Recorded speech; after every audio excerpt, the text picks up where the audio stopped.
Alright, this is video lecture number 7.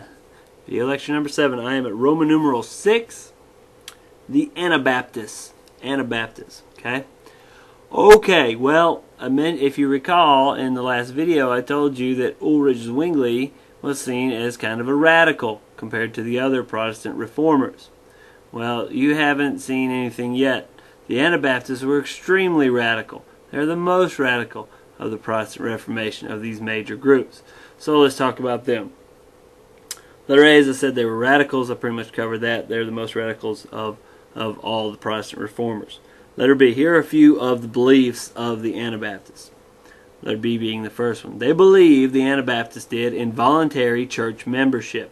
They believed that people become members of a church by choice. Now, today we think about that and we say, well, of course, duh, that's a no-brainer there. This is a different time in history, of course, okay? At the time, if you were a German, if you were living in one of the German kingdoms, your king determined your church, and it was usually at the time one of the Lutheran churches, the Lutheran Church of such and such kingdom, the Lutheran Church of Bavaria, the Lutheran Church of Brandenburg, the Lutheran Church of the various German kingdoms, okay? Or you might be a Catholic. You might be the Catholic Church in France. The Catholic Church remained very strong. So if you lived in France, you were by nature of being a French person, you were a part of the Catholic Church, whether you wanted to or not. That meant that your government supported the Catholic Church. Your money went to the Catholic Church, whether you wanted it to or not. Okay, you see?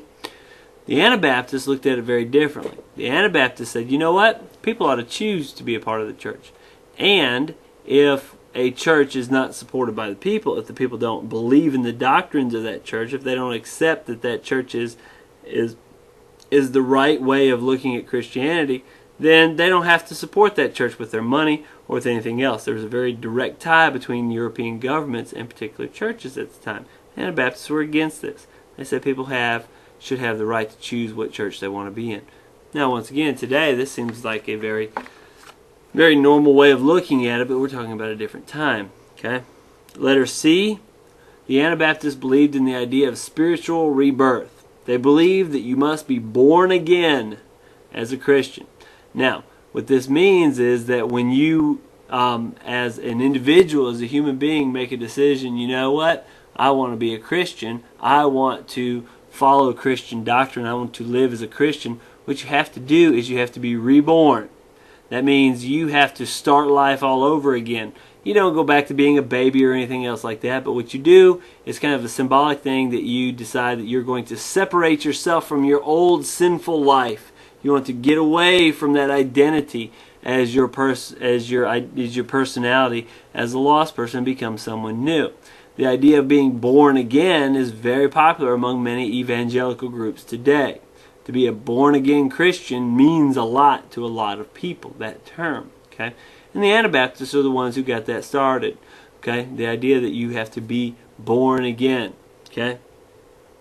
Now, in order to be born again, in order to have spiritual rebirth, to be a new creation in Christ, is the term that's often used today, then you have to be mature enough to make a decision to do that. You can't do that as a baby, you see.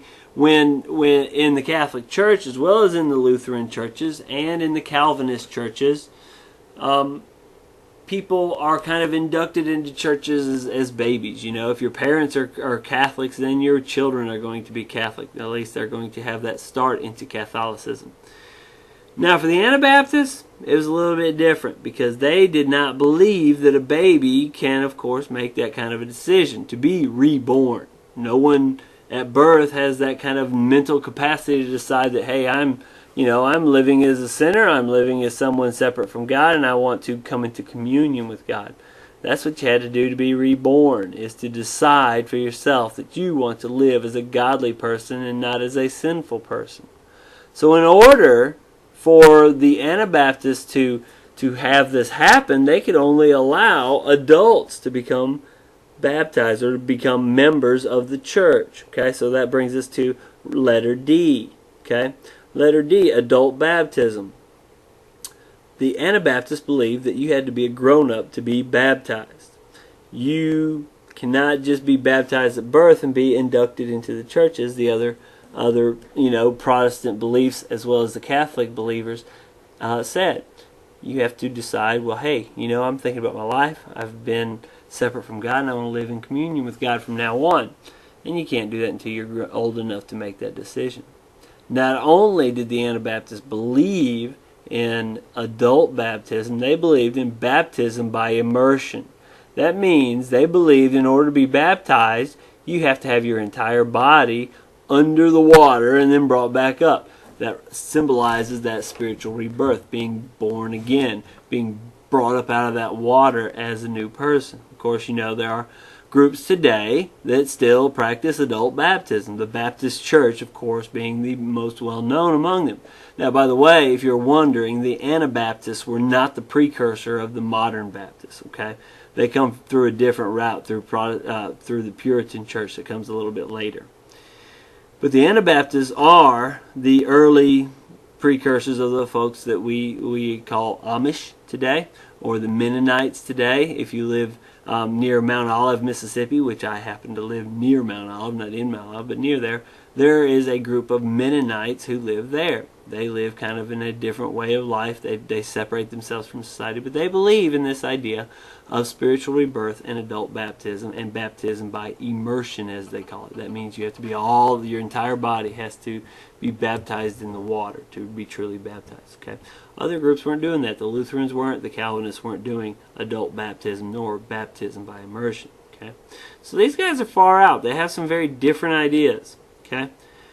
Letter E. This is also a very far out, different kind of an idea.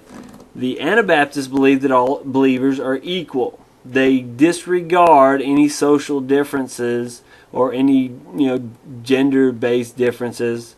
Gender-based differences they do hold on to, but they don't believe that anyone is any closer to God because of who they are.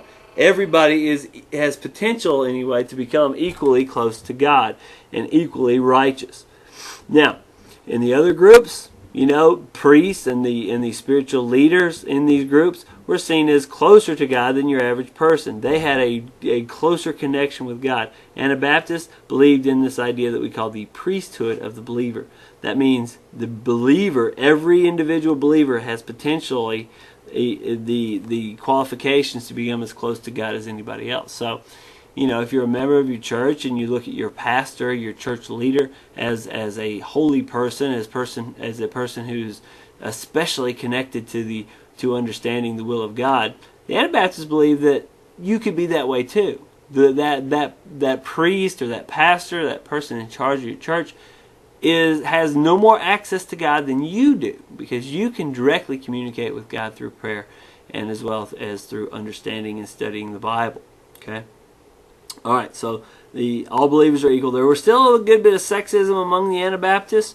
Women were not allowed to be preachers or priests, and women were not allowed to hold positions of authority in the churches as well. Okay, that's the world they lived in. Letter F, separation of church and state. This is a founding principle of the United States. Of course, you know that. There is no official church of the United States. The Constitution does not allow for an official church of the United States. The Anabaptists had this idea first. The Anabaptists said, you know what? There should be no connection between the government and the churches.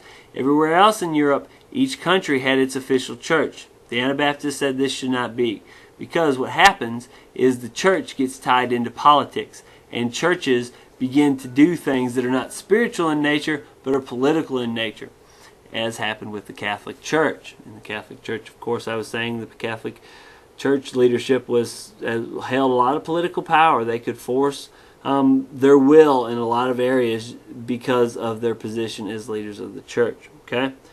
All right. Now, letter G, last thing real quick. One thing that the Catholics and the Protestants, the other Protestants other than the Anabaptists, could agree on. Remember, they can't agree on many things, but there's one thing they can agree on, and that is that the Anabaptists had to go. These folks were too far out. They were too crazy. They were too different in their ideas. So we see that the Anabaptists face a lot of persecution in Europe. They torture and execute a whole lot of Anabaptists.